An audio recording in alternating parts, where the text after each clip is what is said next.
नमस्कार। आज हम बात करने वाले हैं एक बहुत ही दिलचस्प टूल रैपिड माइनर की। और ये देखेंगे कि ये कैसे डेटा के अंबार को स्मार्ट फैसलों में बदल देता है। सोचिए, आज की दुनिया पूरी तरह से डेटा से भरी हुई है ना? पर फिर भी समझदारी भरे फैसले लेना इतना मुश्किल क्यों हो जाता है? मतलब हमारे पास इतनी सारी जानकारी है, फिर भी हम अक्सर उलझ जाते हैं। आखिर ऐसा क्यों होता है? और बस यहीं से हमारे सामने आती है पहली चुनौती, जिसे हम कह सकते हैं डेटा की दुविधा। जरा सोचकर देखिए, किसी के पास जानकारी का एक पूरा महासागर हो, लेकिन फिर भी वो प्यासा रह जाए। आज के दौर में ना कई कंपनियों का हाल कुछ ऐसा ही है। उनके पास डेटा तो इतना सारा है कि वो उसमें डूब रही हैं, लेकिन काम की जानकारी, जिसे कहते हैं एक्शनेबल इनसाइट, उसके लिए तरस रही हैं। तो मतलब साफ है, सिर्फ डेटा इकट्ठा कर लेना ही सब कुछ नहीं है। असली चुनौती तो ये है कि उस ढेर सारे कच्चे डेटा को किसी मतलब की चीज में कैसे बदला जाए, एक ऐसी इंटेलिजेंस जो बिजनेस को आगे ले जाए। तो सवाल उठता है कि इस दुविधा का हल क्या है? यहीं पर तस्वीर में आता है रैपिड माइनर। अब ये रैपिड माइनर है क्या?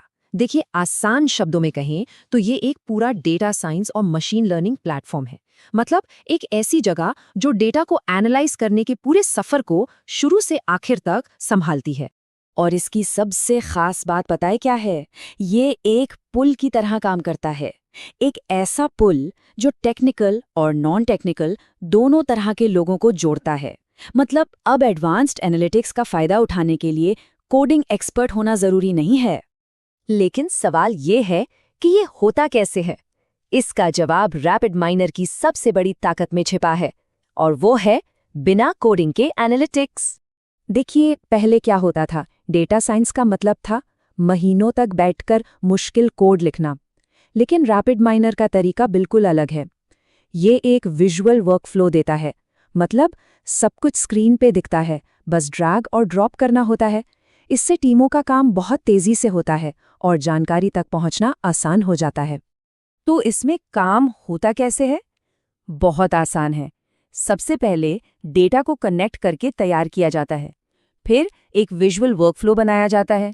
इसके बाद एक प्रेडिक्टिव मॉडल, मतलब भविष्य का अनुमान लगाने वाला मॉडल तैयार होता है। और आखिर में उसे डिप्लॉय करके काम की जानकारी निकाली जाती है। पूरा प्रोसेस एकदम सीधा। और हाँ, ये दिखने में जितना आसान है, पर्दे के पीछे उतना ही पावरफुल है। ये डिसीजन ट्रीज और न्यूरल नेटवर्क जैसे बहुत ही एडवांस्ड एल्गोरिदम इस्तेमाल करता है। इन्हीं की वजह से ये इतने सटीक अनुमान लगा पाता है। और जो एडवांस्ड यूजर्स हैं, उनके लिए भी इसमें बहुत कुछ है। ये प्लेटफॉर्म इतना लचीला है कि इसमें पाइथन और आर के साथ भी आसानी से काम किया जा सकता है। मतलब और भी ज्यादा कस्टमाइजेशन की गुंजाइश है। चलिए, थ्योरी तो बहुत हो गई। अब जरा ये देखते हैं कि असल दुनिया में ये डेटा को फैसलों में कैसे बदलता है। जैसे मान लीजिए एक सवाल है कि सबसे कीमती ग्राहक कौन है, तो ये प्लेटफॉर्म कस्टमर डेटा को एनालाइज करके उनके बर्ताव का अंदाजा लगा सकता है। और इससे कंपनियों को अपनी सर्विसेज को पर्सनलाइज करने में मदद मिलती है। या फिर एक और बड़ा सवाल, फ्रॉड यानी धोखाधड़ी का पता जल्दी कैसे लगाया जाए। रैपिड माइनर फाइनेंशियल डेटा का एनालिसिस करके रिस्क मॉडलिंग और फ्रॉड डिटेक्शन में भी मदद करता है। या फिर ये कि कौन सी मार्केटिंग स्ट्रैटेजी सबसे अच्छा काम कर रही है। ये प्लेटफॉर्म परफॉर्मेंस को एनालाइज करके बिजनेस इंटेलिजेंस को बेहतर बनाता है। तो कुल मिलाकर इससे किसी बिजनेस को क्या फायदा होता है? चलिए इसके बिजनेस एडवांटेज को समझते हैं। फायदे एकदम साफ हैं। एनालिटिक्स का काम तेजी से होता है, मुश्किल कोडिंग पर निर्भरता कम हो जाती है, अलग अलग डिपार्टमेंट्स के बीच टीम वर्क बेहतर होता है, और सबसे बड़ी बात, हर फैसला डेटा के आधार पर लिया जाता है, जिससे रणनीतिक योजना बनाना आसान हो जाता है।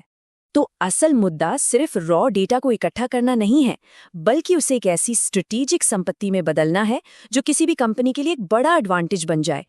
तो आखिर में बस एक सवाल, अगर ये ताकत किसी के हाथ में हो, तो वो अपने डेटा से ऐसा कौन सा सवाल पूछेगा जो शायद पूरे बिजनेस का भविष्य ही बदल दे?